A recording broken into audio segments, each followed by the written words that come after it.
You got 7 minutes? Good, then let's put a little bit of science back in your ab training. 5 exercises, each one covering one of the main 5 functions of the abs for 1 minute apiece. Beginners, intermediate, don't worry, you work yourself up until you can get to the full 1 minute. The interset rest period of 30 seconds will be used to describe what you're doing in the next exercise. All you need is just the space that's around you right now. Let's get to it. The first exercise up here is something we call the reverse frog swipe, and it's basically a lower ab exercise or a lower ab focused exercise because we're moving the pelvis towards the shoulders.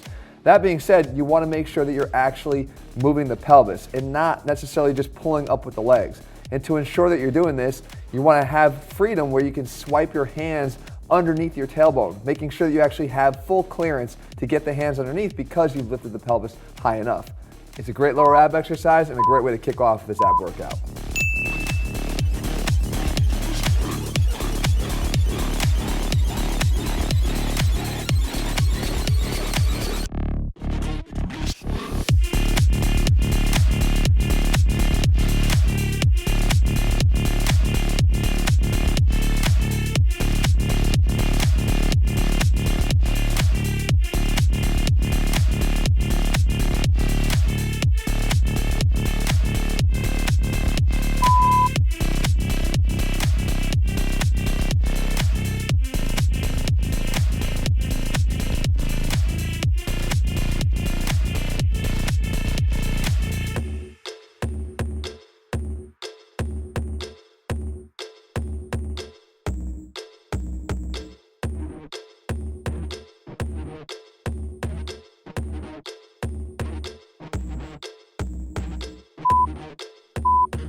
Next up, we have something called the hip drop knee drive, which is a bottom-up rotation exercise, which will allow the obliques to start contributing to the lower ab work that we already were doing. That being said, you gotta do this right. You wanna have controlled rotation, because that's the function of the abdominal muscles. And what we wanna do is allow the hip to drop softly, but also keep your shoulders square. You can do that by just keeping your forearms flat on the floor. You wanna add that extra knee drive at the top of every single rep to get a little bit more posterior tilt to focus on those lower abs once again.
We keep it moving here with something called the V-up leg hug. And this is a mid-range exercise where we're gonna move both the bottom towards the top and the top towards the bottom, essentially meeting in the middle in this V position.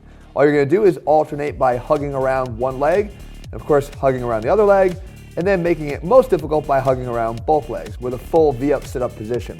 All you have to do is keep it going here for as long as you possibly can. Remember, beginners, if you can't make it all the way through, you go for as long as you can, and you build up the next time you do it.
Now, if the bottom-up rotation exercises were shifting some of the focus to the obliques and the lower abs, and this will shift more of that focus towards favoring, again, the upper ab fibers along with the obliques. And what we're going to do here is a sledgehammer. And the idea is to keep your legs on the ground, use some momentum as you sledgehammer your arms down, and also rotate them back behind you, because I want to make sure you're getting that full rotation of the shoulders on a fixed pelvis. When you do this, like I said, you're going to target both the obliques and those upper fibers well.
And last, we have an exercise called the roll-up, which is actually a classic Pilates exercise, but people don't do it right.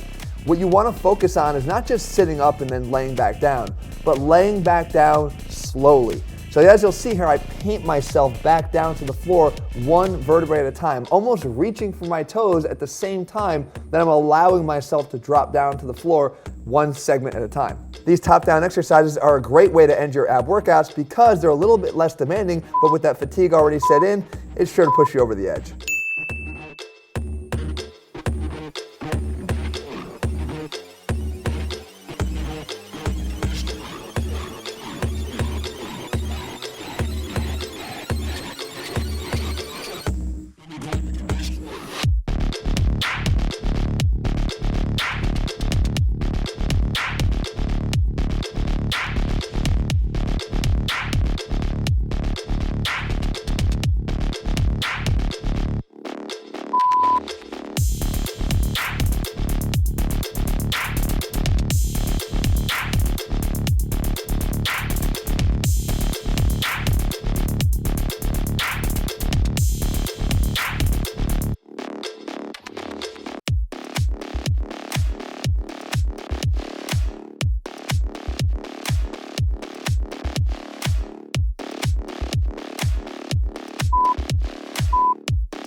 Congratulations, you did it. And remember, you can do this ab workout every single day. Your abs won't be overtrained. If you're looking for another option, though, you can check out this ab workout over here. And also, if you want some advice on how to eat to get a six-pack, you can watch this video right here. Guys, full programs at ATHLEAN-X.com. Please subscribe, turn on notifications so you never miss a video when we put one out. All right, guys, good luck.